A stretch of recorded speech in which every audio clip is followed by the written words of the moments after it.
Micron surpasses $1 trillion market cap. The valuation milestone gives Micron breathing room on its next round of DRAM supply agreements, yet the real consequence lands with Samsung and SK Hynix.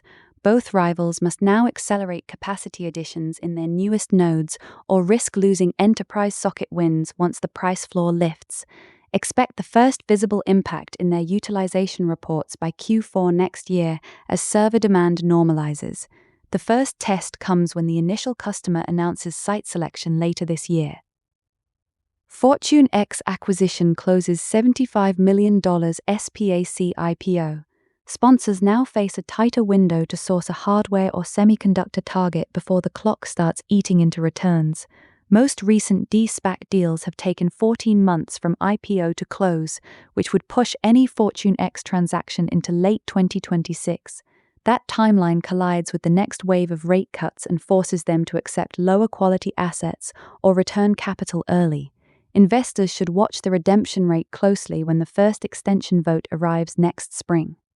Burtech Acquisition 2 closes $80 million IPO. Will the extra $5 million in proceeds actually extend the search period, or does it simply increase the trust account that gets returned if no deal materializes?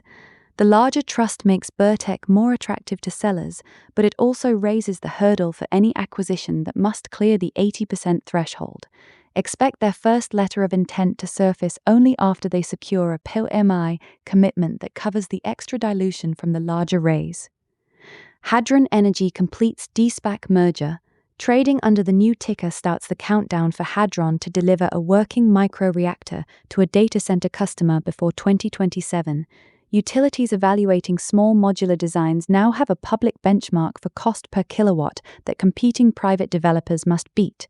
Miss that benchmark, and the next round of DOE funding applications gets a lot harder to win for everyone still in stealth. The first test comes when the initial customer announces site selection later this year. Valve releases Steam Deck Beta Client Update. Beta users will notice smoother suspend and resume cycles before the stable branch sees any of it. That improvement lowers the barrier for game developers still optimizing for handheld power limits, which in turn pressures Asus and Lenovo to ship their next Windows handhelds with tighter driver integration by fall. The lag between preview and release now sets the pace for the entire portable PC accessory market.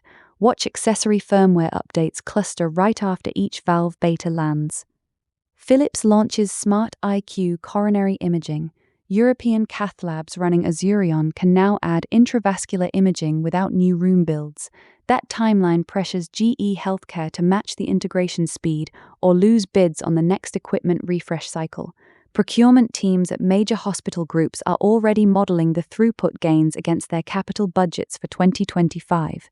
If the adoption curve steepens, Siemens could see its own roadmap accelerated by 12 months. The real test comes when volume centers report case counts next year. Oregon colleges win semiconductor grants. Intel's new fab ramp in Oregon just gained a steadier supply of technicians. The question is whether the company will extend matching grants to training programs near its Arizona and Ohio sites before those facilities come online. Without parallel moves, the labor gap could delay qualification runs by 6 to 9 months at those locations. Other chip makers may accelerate their own community college partnerships in response. State legislators in Texas and New York have already requested similar proposals for the next legislative session. Lakeshore acquisition eyes CPRO Electronics.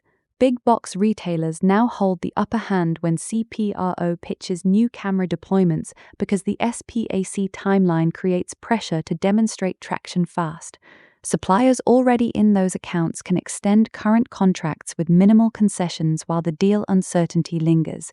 The post-merger integration window gives competitors at least 18 months to defend their installed bases before any pricing aggression begins. Renewal negotiations scheduled for next year will reveal whether the uncertainty has already shifted bargaining power toward the buyers. Applied Aerospace targets $3.59 billion IPO valuation. Lockheed Martin and RTX will now benchmark every make versus buy decision against the multiples implied by this filing. Program offices that previously kept subsystems internal may accelerate outsourcing plans to avoid appearing overcosted on the next Pentagon review. Smaller suppliers in the same tier gain a clearer negotiating position on long-term agreements because a public comp exists. The real pressure lands on Applied's management to deliver margins that justify the valuation once quarterly reporting begins. Deep Fission eyes $1.66 billion IPO valuation. Next Era and Duke Energy can cite this filing when they push vendors for firmer pricing on pilot projects scheduled for the late 2020s. The IPO also surfaces a new set of public comparables that private fusion efforts must now address in their next funding rounds. Management teams at those startups will likely accelerate timelines to show prototype milestones before their own valuations come under scrutiny. Expect term sheets to carry stricter milestone tranches as a result. Etonc, multiple SPACs price IPOs this week. Sponsors locked in pricing this week only after trimming their own promote stakes by several points. That concession reveals how little appetite remains once investors can vote with redemptions. Traditional underwriters now face pressure to match those economics on genuine operating companies. The next 6 months will show whether any software firm can clear an IPO without offering similar sweeteners to clear the same hurdle. Private equity sellers are already recalibrating their exit math accordingly. Micron leads tech rally on analyst upgrades. The notes hitting the tape this morning all point to the same inventory digestion timeline. That alignment suggests the street now sees a synchronized bottom across DRAM and NAND rather than isolated pockets. Samsung must decide whether to match the capacity discipline or watch margins erode further into 2025. One more quarter of these upgrades and contract pricing will firm faster than current models assume. Foundry customers have already begun adjusting orders in response. Hadron Energy focuses on data center power. The real constraint is interconnection queues, not the reactor design itself.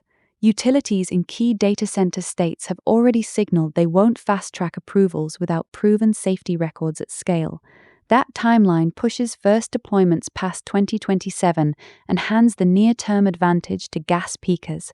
Hyperscalers now have to decide whether to fund the licensing work themselves or accept higher OPEX for longer. The first utility partnership that clears the NRC process will set the template everyone else copies. Philips SmartIQ cuts radiation dose over 50%. Hospital procurement teams now have a concrete number to plug into their radiation safety models. That single data point will surface in every cath lab tender over the next 18 months. GE Healthcare and Siemens Healthineers face the choice of matching the dose reduction on current platforms or conceding share where compliance audits tightened. The first system to hit the same threshold without hardware swaps wins the next cycle. Equipment budgets at major IDNs already reflect this new benchmark. Semiconductor Talent Fund awards $8.5 million total. 8 programs, each receiving roughly $1 million, will struggle to build labs that actually move the needle on fab technician supply. The money lands in institutions that already compete for the same state grants. Coordinated hiring pipelines with Intel and TSMC's Oregon operations would have delivered faster throughput. Instead, expect the trained workers to scatter to higher-paying sites in other states once they finish. The mismatch leaves local fabs still importing talent from out of state for the next 2 cycles. Steam Deck Beta adds controller fixes. Charge issues have sidelined the Steam controller for too long. The beta fix shifts the burden onto accessory makers, who must now validate against the new firmware or risk losing deck integration. Logitech faces the first test. If they delay, Valve captures more of the controller market share by year-end. Watch the next Steam hardware survey for the shift in third-party usage numbers. 2 quarters of data will decide whether third-party options survive. FortuneX units begin NASDAQ trading. Units hitting the tape forces the sponsor team to disclose their target criteria within weeks. They have lined up 2 semiconductor equipment firms already. If no deal closes by early 2026, the structure collapses and investors take the loss. Existing public hardware companies should expect inbound calls for reverse merger talks before the window narrows. That timeline puts pressure on boards to decide between staying independent or accepting a SPAC premium. Burtech 2 over-allotment option active. The 45-day green shoe looks routine until you notice the $80 million base already oversubscribed. Underwriters exercising the full option will dilute sponsors' promote stake faster than expected. That changes the math on what size target they can pursue without pushing valuation multiples into the red. Watch for an early filing on a larger aerospace play to offset the dilution. Boards at potential targets now hold more leverage in negotiations. Hardware firms eye 2026 IPO pipeline. 3 aerospace suppliers and 2 chip packaging firms have confidential filings in motion. Their combined target valuation exceeds $12 billion. Existing public peers will see their multiples tested as soon as the first roadshow begins next spring. Analysts covering the sector should model in at least 15% valuation compression once these names price. Pressure hits sector multiples before those issuers report first earnings. Grants support mechatronics lab expansion. Portland's program adds 30 new semiconductor tech seats this fall. The grant keeps the lab running, yet the larger effect lands at Intel's nearby fabs. More certified technicians entering the local market will cap wage growth for the next hiring cycle. Intel's cost per wafer may drop a point or two once the first cohort graduates. Suppliers should prepare for tighter labor cost assumptions in their 2027 bids.